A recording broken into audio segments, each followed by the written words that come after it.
Tenders and plows have been out all night and all day in Manitoba. They've been hampered by the strong winds. Road clearing will continue through the weekend. And for the time being, the icy conditions aren't budging. For proof of that, let's go to my next guest. Kyle Smith is the owner of KDS Industries and is just outside of Winnipeg clearing the roads. Kyle, good to see you. How's it going? So what has it been like today for you?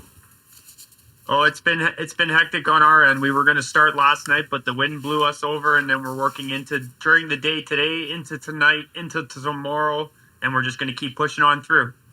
Wow. And so tell me about what it's been like out there. You started, I understand, at 6 a.m. today.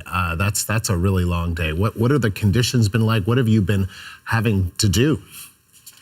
Super windy, really low visibility, just trying to keep it all together, keep everyone safe out there, and just recommend everybody to stay home out there until the plow crews and all of us get done what we need to do so everybody can keep doing what we need to do.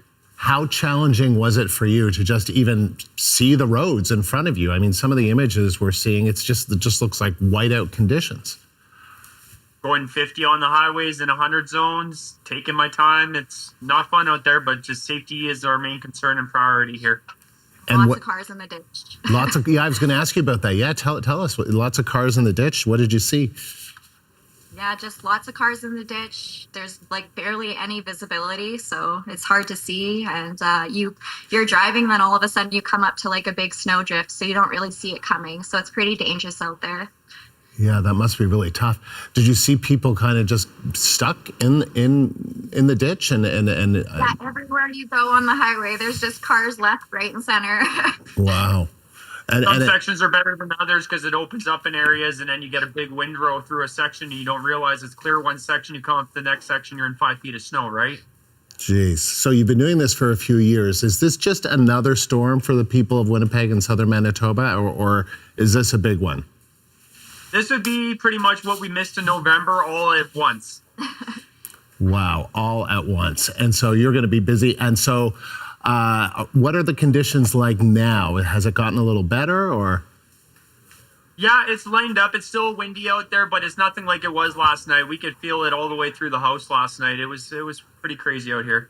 Pretty crazy. Okay. The visibility is still pretty bad because of the wind. Yeah, that must be really tough when you're on the roads and you can't really see very, very far in front of you. I mean, how do you kind of navigate? How do you get through it? How do you sort of figure it out? Is it just that you know these roads? I've been doing this for a very long time. I got millions of miles under my belt. Well, that is good. That is good to hear. We appreciate you both speaking to us and wish you the best of luck. Thank you, Kyle Smith and his wife and business partner, Demi Holztrager, joining us from East St. Paul, just outside of Winnipeg.